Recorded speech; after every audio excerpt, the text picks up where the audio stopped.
नमस्ते बच्चों। कक्षा 10 विषय गणित और प्रश्नावली है 5.1 समांतर श्रेणी।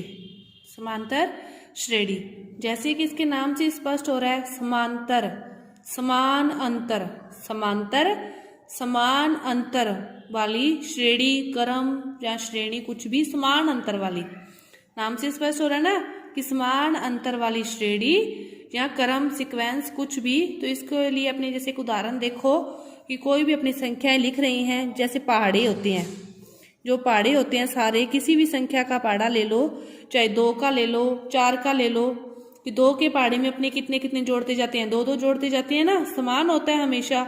इसी तरह 4 के पहाड़े में अपने हमेशा कितने कितने जोड़ते जाएंगे, 4 जोड़ते जाएंगे, तो वो भी हमेशा क्या होता है, समान होता है। तो जितने भी पहाड़े हैं वो किसका उदाहरण है, समांतर श्रेणी का उदाहरण है।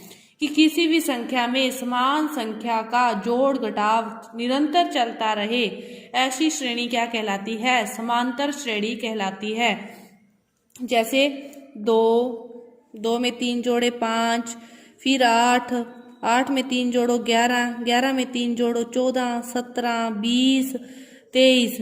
इस प्रकार निरंतर चलती रहने वाली श्रेणी जिसमें हमेशा जो योग है वो एक निश्चित संख्या का ही होता है, उसे क्या कहते हैं, समांतर श्रेणी कहते हैं। उसे क्या कहते हैं, समांतर श्रेणी कहते हैं। और इसमें पहले पद को क्या कहते हैं, प्रथम पद। पहले पद को क्या कहते हैं, प्रथम पद। और प्रथम पद को किस से लिखते हैं, ए से लिखते हैं, ए से भी और A1 से भी लिख सकते हैं, ए से भी और A1 से भी लिख सकते हैं। प्रथम पद कहते हैं पहले को, ए से A1 से लिख सकते हैं। एक बात और कि हमेशा योग ही नहीं होता, घटाव भी हो सकता है। कि कोई भी आप संख्या ले लो, जैसे यहाँ पे एक उदाहरण लेते हैं 20 में से 4 घटाए 16 में से 4 गए 12 में से 4 गए 8 में से 4 गए 4। मतलब एक निरंतर संख्या का घटाव भी हो सकता है, योग भी हो सकता है। ये मत सोचना कि हमेशा योग ही होता है, योग भी हो सकता है और घटाव भी हो सकता है। एक निरंतर संख्या का, एक ही संख्या का हमेशा योग या घटाव होने को क्या कहते हैं, समांतर श्रेणी कहते हैं। संख्या क्या होती है, एक ही होती है, कहीं भी आप चेक कर लो।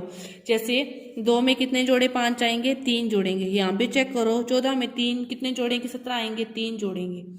कि हमेशा यही चलता रहता है। और प्रथम पद को क्या कहते हैं, A1 कहते हैं।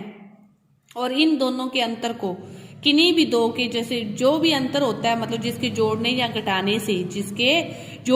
घटाने से यह श्रेणी बनती है, उस अंतर को क्या कहते हैं, सारव अंतर कहते हैं। उस अंतर को क्या कहते हैं, सारव अंतर कहते हैं। और सारव अंतर को किस से लिखते हैं, डी से लिखते हैं। सारव अंतर को डी से लिखते हैं, सारव अंतर को डी से लिखते हैं। अब देखो पहला पद है ए क्या हो गया, 2, और इन दोनों का अंतर कितना हो गया, इन दोनों का अंतर कितना हो गया, 3 हो गया। कि प्रथम पद ए हो गया 2 और दोनों का अंतर कितना हो गया, 3। डी का मान इस श्रेणी के लिए कितना हो गया, 3 हो गया। तो अपने प्रथम पद लिखिए। प्रथम पद तो अपने को पता है 2 है, अपने को भी ये सारणी ना पता हो, प्रथम पद और ये पता हो।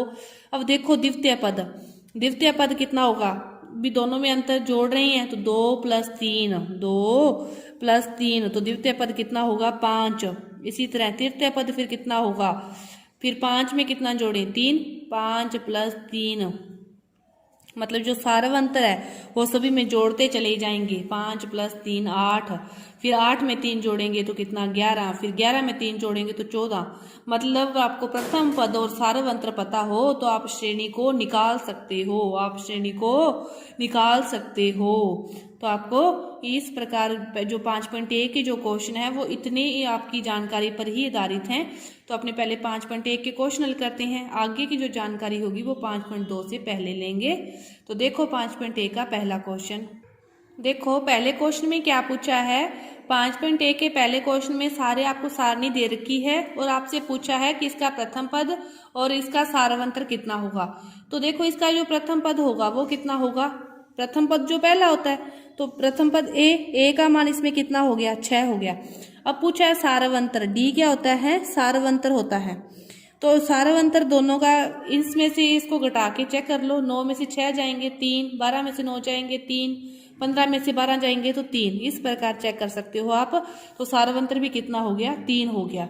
इसी तरह दूसरा जैसे क्वेश्चन देखो क्या दे रखा है, -7, -9, -11 और -13। तो इसका प्रथम पद कितना हुआ, इसका प्रथम पद कितना हुआ, -7। प्रथम पद कितना हुआ, -7।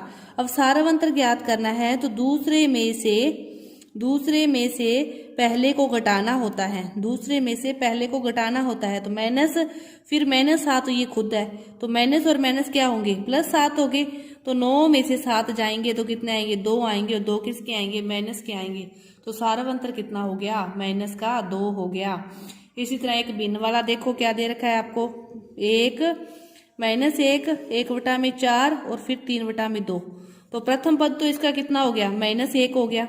अब सारवंतर ज्ञात करना है D, तो दूसरे में से पहले को घटाना है। एक निशान तो वो सूत्र वाला और एक ये वाला है, तो माइनस माइनस कितना हो गया, +1। अब 4 लय से लोगे, 4 लय से लिया तो 1 + 4 और कितना आ गया, 5/4। इसका सारवंतर कितना हो गया, 5/4 हो गया। मतलब प्रथम पद तो जो दिया है वही लिखना है आपको इस सारणी में, इस श्रेणी में जो पहला दिया है वो तो प्रथम पद हो गया। और सारवंतर ज्ञात करने के लिए दूसरे में से पहले को आप घटा के लिखना है, वो आपको देखना पड़ेगा, चिन्ह का ध्यान रखना पड़ेगा एक तो, और एक आपको विलय से लेना पड़ता है या नहीं वो भी देखना पड़ेगा। तो इस प्रकार ये पहला क्वेश्चन इस प्रकार होगा। अब देखते हैं दूसरा क्वेश्चन। दूसरे क्वेश्चन में पहले के उल्ट दे रखा है। पहले में श्रेणी देकर आपसे ए और डी पूछे थे, दूसरे में देखो ए और डी तो दे रखे हैं और आपसे श्रेणी पूछी है। तो अभी मैंने आपको समझाया था कि जो प्रथम पद होगा वो तो यही होगा, प्रथम पद तो क्या होगा, A-1 ही होगा, कि प्रथम पद वो तो क्या हो गया, -1 हो गया। अब द्वितीय पद ज्ञात करना है, और द्वितीय पद ज्ञात करने के लिए क्या करते थे अपने A + D, क्या करते थे A + D, तो -1 + 1/2। इसको लय से लेकर आप हल करोगे तो आपके पास आ जाएगा -1/2। -1 + 1/2 को आप लय से लेकर हल करोगे तो आपके पास क्या आ जाएगा, 1/2। अब क्या ज्ञात करना है, तृतीय पद। तृतीय पद ज्ञात करते थे तो दूसरे पद में आपको D में जोड़ना था। तो दूसरा पद अपने पास है -1/2 और फिर है वो है 1/2। तो माइनस और 1 प्लस है, दोनों कट जाएंगे तो आपके पास तीसरा पद क्या आ गया, 0। अब ज्ञात करना है चतुर्थ पद। चतुर्थ पद ज्ञात करने के लिए तीसरे में जोड़ना था, तीसरा है 0 और आपके पास D है 1/2, तो क्या आपके पास आ गया चौथा पद 1/2। तो इस प्रकार आप आगे से आगे ज्ञात कर सकते हो। इस प्रकार आपको इनमें क्या करना है, बस A और D का मान दे रखा है और जोड़ घटाव करके आपको, जैसे देखो एक क्वेश्चन और हल करते हैं अपने। A का मान दे रखा है 11 और D का मान दे रखा है -4। तो A का मान प्रथम पद 11। अब देखो द्वितीय पद ज्ञात करेंगे तो 11 में आपको 4 को क्या करना है, माइनस दे रखा है तो माइनस का चिन्ह आ जाएगा। 11 में से 4 गए, आपके पास कितने बचे, 7। तृतीय पद 7 में से 4 गए, कितने बचे, 3। और चतुर्थ पद 3 में से 4 गए, कितना बचा, -1। इस प्रकार घटाते जाना है और आपके पास आते जाएंगे। ये है दूसरा क्वेश्चन। पहले क्वेश्चन में श्रेणी दी थी, प्रथम पद और सारवंतर पूछा था। द्वितीय में आपको प्रथम पद और सारवंतर दिया है, श्रेणी पूछी है, जोड़ करते जाना है, जोड़ करना सभी को आता है। तो दूसरा, तीसरे क्वेश्चन में क्या पूछ रहा है, आपको संख्याएं दे रखी है और आपसे पूछ रही है कि ये समांतर श्रेणी में है या नहीं है। तो इसको चेक करने के लिए कि ये समांतर श्रेणी में है या नहीं है, आप क्या करो, इन दोनों का जैसे घटाव करके देखो, इन दोनों का घटाव करके देखो कैसे। 5/2 में से 2 को घटाओगे तो आपके पास लय से लेकर हल करोगे तो क्या आ गया, 1/2 आ गया। इसी तरह 7/2 में से 3 को घटाओगे तो लय से लेकर तो आपके पास क्या आ गया, 1/2 आ गया। ये दोनों क्या आ गए, बराबर आ गए। अब फिर इसमें से ये भी घटा के देख लो, 3 में से 5/2 को घटा लो तो 6 में से 5 गए तो आपके पास ये भी 1/2 आ गया। मतलब जो सारवंतर है वो बराबर आ रहा है, तो इसका अर्थ ये क्या हो गया, समांतर श्रेणी में हो गया। अब इसने ये कहा है कि यदि ये श्रेणी समांतर श्रेणी में है तो आप आगे के पद और लिखो, 4 पद। आपके पास सारवंतर आ गया 1/2, आगे के पद लिखने हैं तो इसमें जोड़ोगे तो इससे आगे वाला आ जाएगा 1/2, उसमें जोड़ोगे तो उससे आगे वाला आ जाएगा 1/2। इस प्रकार आप जोड़ते हुए आगे के पद खुद ज्ञात करोगे।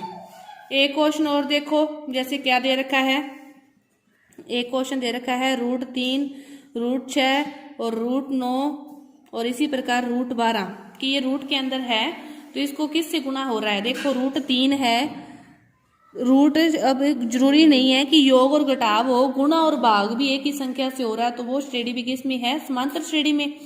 अब इसमें देखे कि √3 को 2 से गुणा करोगे तो 6 हो रहा है। अब √6 को क्या √2 से गुणा करने पर वो 9 हो रहा है, तो नहीं हो रहा। √6 को 2 से गुणा करोगे तो रूट के 12 आ रहे हैं, 9 तो नहीं आ रहे ना। तो फिर इसमें बीच में 9 भी दे रखा है, तो इसका अर्थ ये सारवंतर में नहीं है।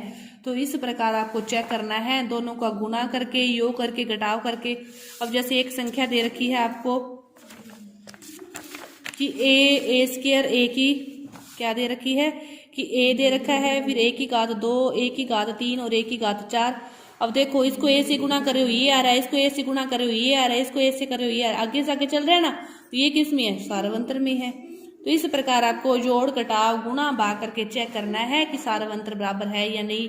प्रथम पद, पहला पद सारवंतर, 2 का घटाव, योग, जो भी जो मतलब हर में जोड़ने पर आता है, दूसरे में से पहले को घटा के देखो तो वो क्या है, सारवंतर है। पहले पद में आप सारवंतर जोड़ोगे तो आपके पास दूसरा पद आएगा, दूसरे पद में सारवंतर जोड़ोगे तो आपके पास तीसरा पद आएगा, और तीसरे पद में सारवंतर जोड़ोगे तो आपके पास चौथा पद आएगा। इसी प्रकार कि nवां पद ज्ञात करना है तो आपको सारवंतर किस में जोड़ना पड़ेगा, उससे पहले पद में आप सारवंतर जोड़ोगे तो आपके पास वो nवां पद आएगा।